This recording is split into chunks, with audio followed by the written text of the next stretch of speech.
അഭിമാന നിമിഷം തന്നെ പറയാം.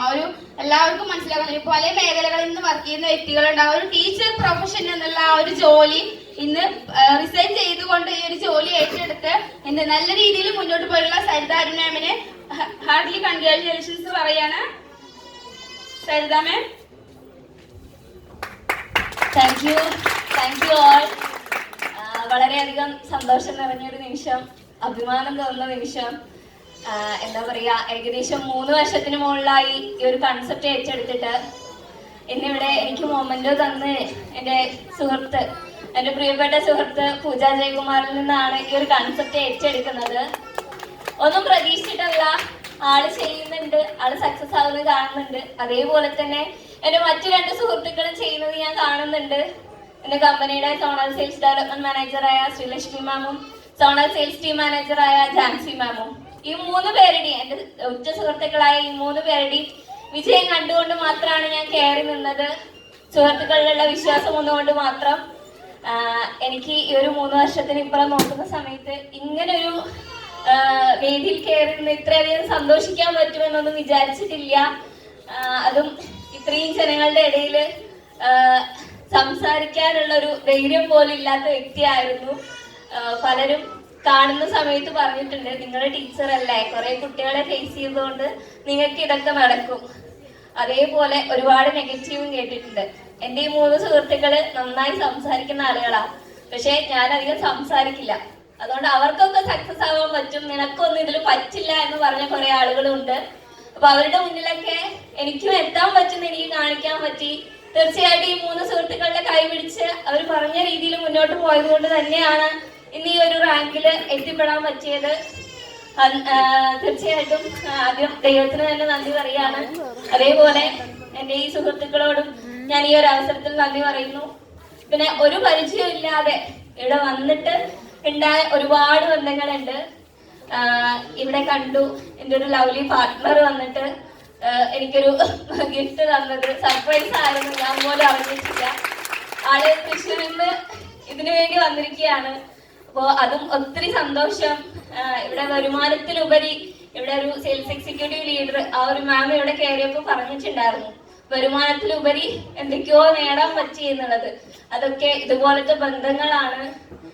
നമുക്ക് ഫാമിലിയിൽ നിന്നും ഫ്രണ്ട്സിൽ നിന്നും ഒക്കെ കിട്ടുന്നതിനേക്കാൾ ഇന്നൊരു പനി പിടിച്ചാൽ പോലും മാറിയോ, കുറവുണ്ടോ എന്നൊക്കെ ചോദിക്കാൻ നമുക്ക് ആരൊക്കെയോ ഉണ്ട് ഇന്ന്.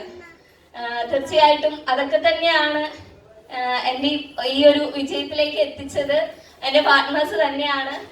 അതേപോലെ ഒത്തിരി ലീഡേഴ്സ്, ഒത്തിരി മുകളിലിരിക്കുന്ന ലീഡേഴ്സ് നമ്മളിലേക്കൊക്കെ എത്തുമോ എന്ന് പലപ്പോഴും വിചാരിക്കാറുണ്ട്. 5 തവണ നാഷണൽ സെയിൽസ് ടീം മാനേജറായ കമ്പനിയുടെ തന്നെ ഓൾ ഓവർ ഇന്ത്യയിൽ നമ്പർ 1 പൊസിഷനിൽ നിൽക്കുന്ന റിജിൽ സാർ അടക്കം ഒത്തിരി സപ്പോർട്ട് ചെയ്തിട്ടുണ്ട്.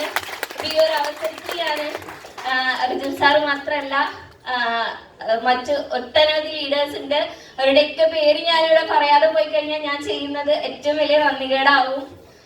Abin sir, Athul sir, Prince sir, അതുപോലെ തന്നെ റിജിൽ വർദ്ധൻ സാറ്. ഏകദേശം ഒരു 3 മാസം മുന്നേ നമ്മളിരുന്നൊരു സിറ്റിങ്ങിന്റെ റിസൾട്ട് കൂടെയാണ് ഇത്. അപ്പോൾ തീർച്ചയായിട്ടും ഈ ഒരു അവസരത്തിൽ എല്ലാവർക്കും നന്ദി പറയാണ്.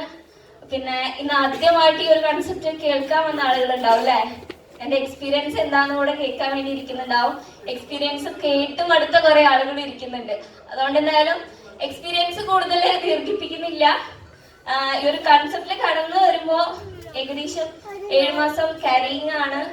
ഒരു ജോലി ഉണ്ടായിരുന്നു, ടീച്ചിങ് ആണ് ചെയ്തുകൊണ്ടിരുന്നിരുന്നത്, മാത്സ് ടീച്ചറായിരുന്നു.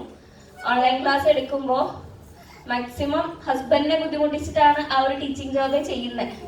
വർക്കുകൾ ആളെ കൊണ്ട് ലാപ്പിൽ ടൈപ്പ് ചെയ്യിപ്പിക്കും, ക്വസ്റ്റ്യൻ പേപ്പർ ടൈപ്പിക്കാനും എല്ലാം. ക്ലാസ് എടുക്കൽ മാത്രമാണ് സ്വന്തമായിട്ട് ചെയ്യുന്നുള്ളൂ. ബാക്കി അതിന്റെ ബാക്കിലുള്ള വർക്കൊക്കെ ഫുള്ള് ഹസ്ബൻഡാണ് ചെയ്തു തന്നിരുന്നത്. ആ ഒരു സമയത്ത് സുഹൃത്തുക്കൾ ഈ ഒരു ജോലി ചെയ്യുന്നുണ്ട്, എനിക്കും ചെയ്യണം എന്ന് പറഞ്ഞ സമയത്ത് ഹസ്ബൻഡിന്റെയും വീട്ടുകാരുടെയും ഒക്കെ നെഗറ്റീവ് മാത്രമാണ് കേട്ടത്. ഈ ഒരു സാഹചര്യത്തില് ഉള്ള ജോലി നേരെ ചെയ്യാൻ പറ്റുന്നില്ല, ഇനി അതുകൂടെ വേണ്ട എന്നുള്ള രീതിയിലാണ് എല്ലാരും പറഞ്ഞത്. പിന്നീട് ഒരാഴ്ചത്തോളം BOP കണ്ട് ഹസ്ബൻഡിനെ കേൾപ്പിച്ച് അങ്ങനെ ഓക്കെ ആയപ്പോഴും കയറി നിന്നുടനെ വരുമാനം ഒന്നും കിട്ടില്ല അല്ലെ. നമ്മൾ പണിയെടുത്താലല്ലേ എവിടെയാലും കിട്ടും. അതേപോലെ തന്നെയാണ് കേട്ടോ ഇവിടെയും. കയറി നിന്നുടനെ ലക്ഷങ്ങളോ കോടികളോ ഒന്നും കിട്ടാൻ പോകുന്നില്ല. നമ്മൾ ചെയ്യേണ്ട വർക്ക് ചെയ്തെങ്കിൽ മാത്രമേ കിട്ടൂ. അപ്പോ എനിക്കും കുറച്ച് ദിവസങ്ങളൊക്കെ കഴിഞ്ഞു, ആഴ്ചകൾ പോയി, മാസങ്ങൾ പോകുന്നു. അപ്പൊ ഒന്നും കിട്ടാതിരിക്കുന്ന സമയത്ത് ഹസ്ബൻഡ് പറഞ്ഞത് എത്രയൊക്കെ പോണു പൈസ, ഇതും അങ്ങനെ പോയി നിങ്ങൾ വിചാരിച്ചാ മതി, ഇനി ഇതിനെ കുറിച്ച് ആലോചിക്കണ്ടെന്ന് പറഞ്ഞു. പക്ഷെ അതെന്റെ മനസ്സിൽ വല്ലാതെ തട്ടിയിട്ടുണ്ടായിരുന്നു. ആ ഒരു പൈസ എത്രയും പെട്ടെന്ന് തിരിച്ചുണ്ടാക്കി കൊടുക്കണം എന്നുള്ള ഒരു വാശിയോടെ പിന്നെ അങ്ങോട്ട് മുന്നോട്ട് വർക്ക് സ്റ്റാർട്ട് ചെയ്തു. സുഹൃത്തുക്കള് കൂടെ നിന്നതുകൊണ്ട് തന്നെ ആ ഒരു ക്യാരിങ് ആയ സമയത്തും ഡെലിവറി കഴിഞ്ഞ സമയത്തും ഒക്കെ സുഹൃത്തുക്കളുടെ സപ്പോർട്ടോട് കൂടി മുന്നോട്ട് പോകാനായിട്ട് സാധിച്ചു. വിജയത്തിലേക്ക് എത്താനായിട്ട് പറ്റി. പിന്നെ 3 വർഷങ്ങൾ കഴിഞ്ഞ് നോക്കുന്ന സമയത്ത് 10ാമത്തെ റാങ്ക് എത്തി. എന്റെ സുഹൃത്തുക്കളെല്ലാം 11ാമത്തെ റാങ്കിൽ നിൽക്കുന്നു. അപ്പൊ അവരുടെ കൂടെ കൈപിടിച്ച് കൊണ്ടുവന്നു എന്നുള്ളതാണ്. അപ്പൊ തീർച്ചയായിട്ടും നിങ്ങൾ ഇന്ന് ആദ്യമായിട്ട് കേൾക്കുന്നവരാണെങ്കിൽ കൂടെ കൊണ്ടുവന്ന ആളെ വിശ്വസിച്ചുകൊണ്ട് കൈപിടിച്ച് കയറി നിന്നോളൂ. തീർച്ചയായിട്ടും നിങ്ങൾക്ക് കഷ്ടതകളും ബുദ്ധിമുട്ടുകളും ഉണ്ടെങ്കിൽ, നിങ്ങൾക്ക് വലിയ വലിയ സ്വപ്നങ്ങൾ ഉണ്ടെങ്കിൽ നിങ്ങൾക്ക് ഏറ്റെടുക്കാൻ പറ്റിയ ഒരു അവസരമാണ് നിങ്ങളുടെ മുന്നിൽ കിട്ടിയിരിക്കുന്നത്. ഈ ഒരു അവസരത്തെ മനസ്സിലാക്കിക്കൊണ്ട് നല്ലൊരു തീരുമാനം എടുത്തുകൊണ്ട് ഈ ഒരു ഹാള് വിട്ട് ഇറങ്ങാൻ കഴിയട്ടെ എന്ന് മാത്രം പറയാണ്. അതേപോലെ എനിക്ക് ഈ റാങ്കിൽ എത്താൻ വേണ്ടി സപ്പോർട്ട് ചെയ്ത എല്ലാവർക്കും, എന്റെ ലവ്ലി പാർട്ട്നേഴ്സിനും എന്റെ ലീഡേഴ്സിനും എല്ലാവർക്കും ഒരിക്കൽ കൂടി നന്ദി പറഞ്ഞുകൊണ്ട് നിർത്തുന്നു. Thank you all. Thank you Saritha ma'am. നല്ലൊരു കൈയടി കൊടുക്കാം കേട്ടോ.